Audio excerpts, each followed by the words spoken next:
Welcome to Makrooh, everybody. It's lovely to have you here. Do you know how many times I've been called crazy? More times than I care to count, and I've been counting numbers since I was a kid. At least once, by every man I've ever been with who in the shadow of my shine didn't know how to burn as bright.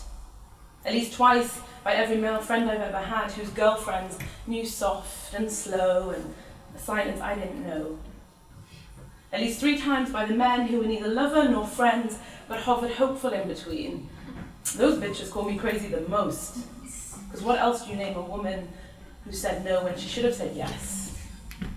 And maybe I am a little crazy, because I've spent years pulling apart these bones, trying to build a body that somebody, anybody, everybody would love.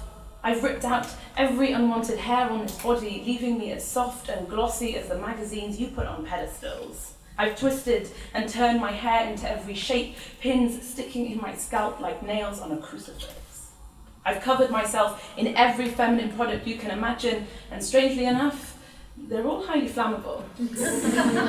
They've given us the tools to burn ourselves to the ground, and as we drench ourselves in things that will make us look beautiful, I wonder if perhaps those witch hunts never ended.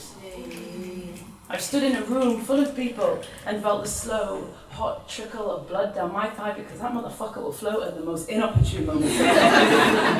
No matter how many days you count or times you pray for it not to arrive, your womb doesn't give a damn about your social engagements.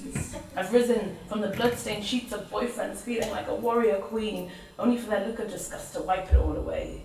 I've been called crazy every time the moon changed and my mood with it, as if it wasn't the very thing that taught me to ebb and flow and let dying things go. I have enough hormones in this body of mine to create an entire human life. I can bring another breathing, heaving mass here on this earth. I can give birth, and it's the greatest magic trick I've ever seen, and instead of calling me marvelous, they still call me crazy. This world is screaming at us to smile when all we've got is barred teeth biting down on an anger that is centuries old. I'm still walking home, hands full of keys, planning escape routes and panic calls because scream loud enough and someone will save you. But they never prepared you for what would happen if you couldn't get the scream out, if it stayed stubborn in your throat, and now every slow-moving car feels so much like that night and I am forever caught in the headlights. I buy new lingerie every time you come around, even though you rip it off in your haste to swallow me whole. I wonder if perhaps I shouldn't bother, because why wrap up the present when the gift was never on your wish list? I still buy it.